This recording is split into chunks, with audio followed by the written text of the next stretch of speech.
दोस्तों, आज की जो क्राइम स्टोरी है वह है मध्य प्रदेश के एक शांत शहर खंडवा की। मई 2025 की रात यहाँ की फिजाओं में अचानक दहशत का साया छा गया। एक ऐसी घटना जिसकी कल्पना भर से रोंगटे खड़े हो जाएं।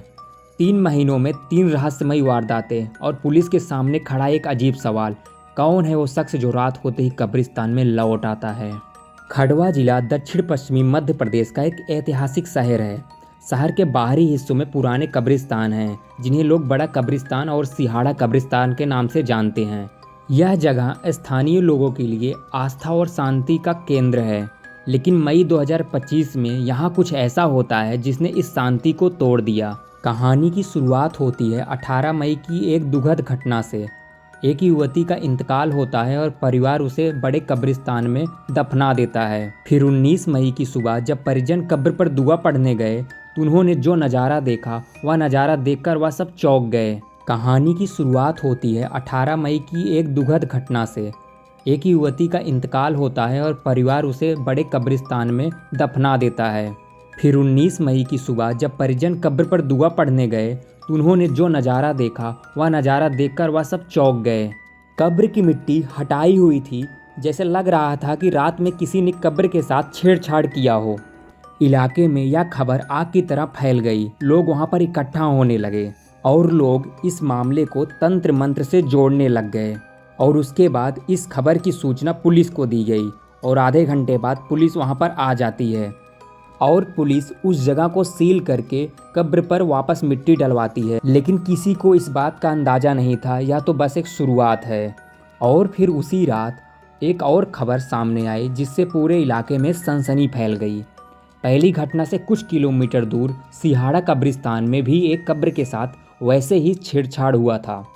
2 अलग अलग कब्रिस्तानों में एक ही रात में 2 वारदातों की वजह से लोगों में खौफ बैठ गया और फिर वहां के स्थानीय लोगों ने प्रदर्शन करना शुरू कर दिया। माहौल जब बहुत ही ज़्यादा तनावपूर्ण हो जाता है तो पुलिस दोनों जगह का मुकदमा दर्ज कर लेती है, पर उनके हाथ कोई भी सबूत नहीं लगता। पुलिस के लिए यह केस चुनौती बन गया। वारदात रात का अंधेरे में हुई, कोई गवाह नहीं, ना पास पड़ोस के लोगों ने कुछ सुना, न चौकीदार ने कुछ देखा। पुलिस ने इलाके में अपनी गश्त बढ़ाई, कब्रिस्तान के चारों ओर अस्थायी सीसीटीवी कैमरे लगाने का फैसला किया। लोग धीरे धीरे इस घटना को भूलने लगे, पर पुलिस निगरानी में लगी रही। 4 महीने बाद 20 सितंबर 2025 को बड़े कब्रिस्तान में एक और युवती को दफनाया गया। सब कुछ सामान्य लग रहा था, लेकिन अगली ही सुबह 21 सितंबर को फिर वही मंजर सामने आया। कब्र की मिट्टी हटी हुई थी। परिवार ने तुरंत पुलिस को खबर दी। इस बार पुलिस ने सबसे पहले सीसीटीवी फुटेज खंगाला और यहीं से कहानी ने एक नया मोड़ ले लिया। फुटेज में दिखा कि देर रात एक व्यक्ति कब्र की ओर आता है। उसका आना जाना पुलिस को बहुत संदिग्ध लग रहा था। फिर फुटेज में ये भी देखा गया कि वह व्यक्ति कैमरे को किसी कपड़े से ढकने की कोशिश कर रहा है। अब पुलिस के पास उस व्यक्ति की तस्वीर तो थी, पर कोई नाम नहीं था कि आखिर है कौन। और पुलिस जब दिन का सीसीटीवी कैमरा चेक करती है तो पाती है कि वह व्यक्ति दिन में भी वहां मौजूद था जब उस युवती को दफनाया जा रहा था। स्थानीय लोगों से जब उस व्यक्ति के बारे में पूछताछ करती है पुलिस तो पाती है कि उसका नाम आयूब है। उसकी उम्र करीब 50 साल के आसपास है और वह मुदवाड़े इलाके का रहने वाला है। पुलिस ने उसको हिरासत में ले लिया और सख्ती से पूछताछ करना शुरू कर दी।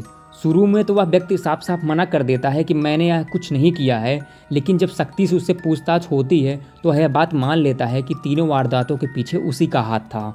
जांच में एक चौंकाने वाली जानकारी और सामने आई कि आयूब का पहले से ही आपराधिक रिकॉर्ड है।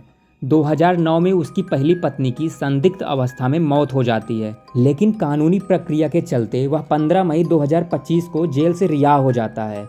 जेल से बाहर आने के महज 4 दिन बाद उसने पहली वारदात को अंजाम दिया। स्थानीय लोगों को हैरानी थी कितना खतरनाक व्यक्ति जेल से बाहर कैसे आ गया। आयूब खान पुलिस को बताता है कि जब उसके इलाके में किसी महिला की मृत्यु होती है तो वह सबसे पहले यह पता करता है कि उसको दफनाया कहाँ जा रहा है और फिर रात को वहां पर जाकर उस कब्र की मिट्टी हटाता है और अपने सारे कपड़े उतार कर उस महिला के साथ दुष्कर्म करता है। जब पुलिस आरोपी को घटनास्थल के पास लाई तब हजारों लोग वहां इकट्ठा हो गए। लोग गुस्से में थे और आरोपी को भीड़ के हवाले करने की मांग कर रहे थे। पुलिस को भारी सुरक्षा में आरोपी को वहां से निकालना पड़ा। प्रशासन ने तुरंत उस पर कई धाराएं लगाई और आश्वासन दिया कि इस बार इसे जेल से बाहर नहीं आने दिया जाएगा। आयूब पर हत्या, कब्र के साथ छेड़छाड़ और कई अन्य धाराओं में मुकदमा दर्ज किया गया। जिला प्रशासन ने उस पर राष्ट्रीय सुरक्षा कानून या एनएसए के तहत कार्रवाई करनी शुरू कर दी। इस घटना ने समाज को झकझोर कर रख दिया। लोगों ने सवाल उठाया कि ऐसे अपराधी को समय पर सजा क्यों नहीं मिल पाती और निगरानी क्यों नहीं होती। यह मामला सिर्फ एक अपराध की कहानी नहीं, बल्कि कानून और समाज के लिए एक चेतावनी है। समय रहते सजग रहना, कानून को मजबूत करना और अपराधियों को कड़ी सजा दिलाना हम सबकी जिम्मेदारी है। आपका क्या मानना है? ऐसे मामलों में कानून को सख्त होना चाहिए कि नहीं? अपनी राय कमेंट में ज़रूर बताएं।